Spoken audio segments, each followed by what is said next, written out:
I'm going to make a video about Battletech tomorrow and discuss what inclusivity actually means, because it doesn't mean what most people think it means. It actually means exclusivity. And here you get to see the mask coming off, where you have Gizmodo saying that the fan base needs to be stamped out. Like, it's very bizarre, it's very bewildering, right? Like, with one mouth, they're saying, oh, you need to be inclusive in order to make more money. And with the other mouth is saying, yeah, those paying customers that buy tens of thousands of dollars of your product, you need to stamp them out. You need to stop doing business with them. And this is what inclusivity is about. It's like, if you're not on the right side of the fandom, they want the company to humiliate you. They want the company to mock you, to ridicule you, to insult you constantly until you stop purchasing the product. But basically, they want you to stop engaging in community activities. Like, they do want you to stop existing, if possible. Like, do not go to their stores. Do not comment on the forums. Do not make friends with other people, because they are planning to push their politics, their ideology on other people, and you're interfering with that. And this is what I'm going to be discussing in another video, where I show exactly what happens with the community when you get the far-left extremist radicals taking over, and how they ban everyone that disagrees. But again, that video is for tomorrow. Today we're talking about Warhammer. I saw a very bizarre take that appeared on 4chan, and for some reason many people take it as gospel. Like, there's absolutely no evidence that this is the case, but people are treating it as if it's real.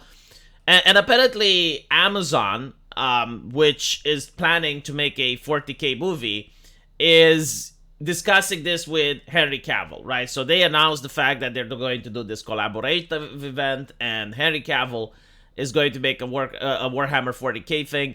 However, they really want female Space Marines, because it's Amazon, right? And unless they're breaking the IP, unless they're pissing off the fans, they do not get the green light for production. And Henry Cavill basically said, nay, I'm not going to make this if you guys have female Space Marines. Like, I'm only tagging along if you guys are faithful to the lore, and if you guys actually do the lore justice. So apparently, as the rumor goes, the contract between Henry Cavill and Amazon wasn't fully fleshed out, and Henry threatened to leave. So Amazon started panicking, and they basically asked Games Workshop, hey, you need to add in the lore that there are female Space Marines. So Games Workshop was supposed to call in a crisis management team and figure out how they're going to announce this to the public, figure out the talking points that they're going to have, how to minimize the damage, because they knew that it's going to do damage to their brand, but they really wanted Amazon to do this TV show as well because of the publicity. However, like, before the damage control team got in, you have like this person, a community manager that operates the Twitter, and they made the announcement beforehand, and now they have the clusterfuck that we see unfolding before our eyes. I don't believe for a single second any of this, for several reasons. Number one, there's absolutely no evidence either than a 4chan post. It's like this anonymous guy, which doesn't present any sort of credibility, any sort of evidence that he even works in the industry. He's just making a post, and for some reason everybody believes it, that this is happening. It doesn't even make sense. Like, if Henry Cavill, which apparently cares about the fandom and he wants the lore to be there, and you're making this superficial change and is antagonizing the fandom, why would he go along with it? Basically, you know how there's women that like tall men and they don't like dating men that are shorter than them? Like, if you're shorter than her, then there's no chance, right? It's the same thing with me and boobs. Like, I like women with big boobs. Before I got married, if the woman didn't have D-size breasts, I wasn't interested. Now, if you have like one that has C-size that then starts putting socks in her bra in order to make it look big, like, that still wouldn't work. I mean, that's cute and all, but... And it's the same thing with the lore. Like with Warhammer 40K. Okay, well, the lore says you don't have female Space Marines, and now you're putting socks in the lore in order to make it look more fluffier. Like, I'm sorry, but no. It's not enough, right? Like it's not an actual change. You didn't actually justify it, and you're only doing it in order to push this movie, which again, Amazon should be the one to be told to fuck off. Why do you desperately need female space marines in a setting where you can have female everything? Like, no, you cannot have actually female orcs. Sorry, my bad, right? You cannot have female orcs. You cannot have female space marines. You cannot have misters of battle. Like there are some restrictions. You can't have white salamanders, right? Apparently, this is a problem. No, like, we need to have everything of every... Well, yeah, but then the lore loses its identity. You cannot have orcs that work as the government of Terra, the administratum. Like, you cannot have Eldar that fit in human positions. You cannot have humans that fit in Eldar positions, right? Like, the lore does have some barriers, which is great because it makes the factions more unique. But no, apparently no, we can't have that because we live in 2024 where everything needs to be current date into oblivion.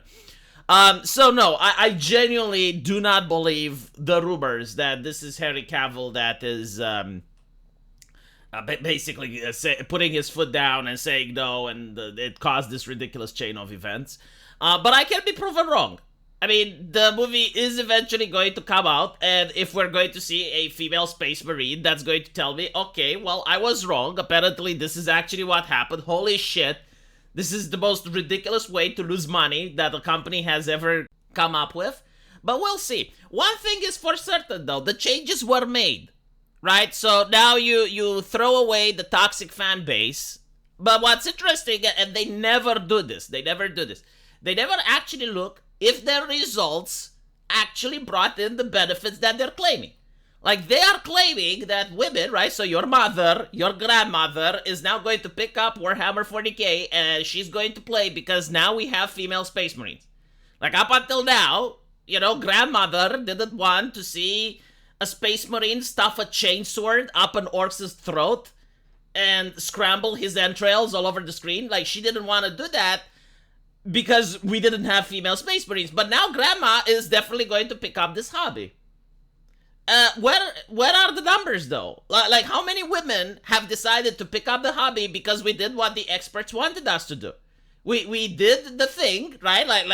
Which was something that was holding women back from playing the hobby, and we now finally did the thing. How many women are invested into the hobby now? Where are the numbers? Where are the percentages? The answer is you're never going to find out. And the answer is that I know for sure there are less women playing now because I looked at the Warhammer 40k account and there were women saying, no, this is pandering, this is ridiculous. And they were showing their collection of figurines worth thousands of dollars and saying, I'm not going to purchase a single one of these anymore. So as far as we know, they have less women playing. Again, I'm willing to be proven wrong, but like, there are so many people obsessed with making the hobby inclusive. Surely they got their own statistics, right? Like, surely they got their own tools of measurement to see how much inclusivity there is in the hobby, how many new people are picking it up. I'm definitely dying to see the numbers, but unfortunately, until I do, I think that what they managed to do is to segregate the fandom and get even less people interested, because the radical activists that this company is pandering to are absolutely insufferable. Every single space that they go in, they make it toxic. It's like the soccer mom coming in while everyone is playing football, and it's like, little Billy, you cannot say that. Little Johnny, make sure that you play with little Susie. Little Eric, do not kick the ball too hard. Oh my God, do not go into the puddle of mud. Like those moral busybodies that come in there and they're basically setting all their rules and all their regulations based on their arbitrary morality. No one likes that. And they're also very mature as well. Like, whenever you notice them on Discord, the way they behave and the emojis that they're using, creepy as fuck. You know the type of people I'm talking about, right? But anyway, let me know what you guys think. And as usual, I will see you in the comment section. Take care.